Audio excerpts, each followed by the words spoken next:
అందరికీ నమస్కారం అండి. రాజానగరం నియోజకవర్గం సీతానగరం మండలం యలంపేట గ్రామంలో అయితే ఈరోజు మేము ఇంటింటికి కూడా జనసేన పార్టీకి ఒక అవకాశం ఇవ్వాలని తెలుగుదేశం నాయకులు, బీజేపీ నాయకులు, అదేవిధంగా జనసేన నాయకులు, కార్యకర్తలు, వీర మహిళలు ప్రతి ఒక్కరూ కూడా ప్రతి ఇంటికి వెళ్ళి మీరు ఇచ్చే అవకాశం జనసేనదై ఉండాలి, మీ భావితరాల భవిష్యత్తు మారాలని ప్రతి ఒక్కరిని కూడా అడగడం జరుగుతుంది. అదేవిధంగా ఇక్కడ అచ్చి నాన్నగారు కూడా మాతో ఈ గత వారం రోజుల నుంచి సీతానగరంలో ప్రతి ఇంటికి నాన్నగారు వచ్చి ప్రతి ఒక్కరిని కూడా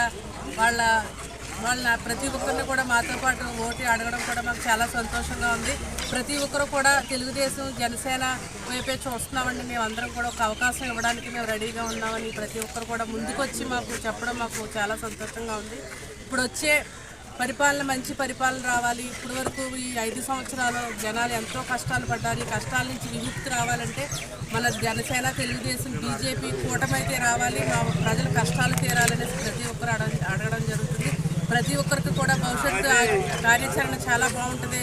ప్రతి ఒక్కరు ఒక అవకాశం ఇవ్వాలని మేము అడగడం. వాళ్ళు అయితే వచ్చే ఎలక్షన్లో అయితే ఇప్పుడు వచ్చే మే 13 జరిగే ఎలక్షన్కి అయితే ప్రతి ఒక్కరు కూడా గాజు గ్లాస్కి ఒక అవకాశం ఇవ్వడానికి, అఖండ మెజారిటీతో బత్తుల బలరామకృష్ణ గారిని గెలిపించడానికి ప్రతి ఒక్కరూ వేచి ఉండడం మాకు చాలా సంతోషంగా ఉంది. జై జనసేన, జై తెలుగుదేశం, జై బీజేపీ. మనకి జగన్మోహన్ రెడ్డి గారు ఓట్లు వేయించుకునేటప్పుడైతే ఆయన చెప్పడం హామీలు అయితే కోకొల్లలు చెప్పారు. అందులో ఒక్క హామీ కూడా నెరవేర్చకపోవడం చాలా బాధాకరం. ఎందుకంటే ఆయన ఓట్లు వేయించుకునే ముందు జనాలకైతే చాలా ఆశలు పెట్టి ఆయన అయితే గద్దె ఎక్కడం జరుగుతుంది. ఒక ఇళ్ళ విషయంలో అయితే ఏ కుటుంబానికి కూడా ఇల్లు సౌకర్యాలు అయితే లేవు. ఒకే ఇంట్లో 2-3 నివాసం ఉండడం జరుగుతుంది. అలాగే నీటి ఎద్దటైతే మీరు చూస్తూనే ఉన్నారు. గోదావరి తల్లి పక్కన ఉన్నా కానీ గోదావరి జలాలు ఇక్కడ సక్రమంగా అందకపోవడం చాలా ఆశ్చర్యకరం. అదేవిధంగా రైతులైతే ఎంత నష్టపోయారో మన జరిగిన తుఫాన్లో మనందరూ చూసి ఉన్నాం.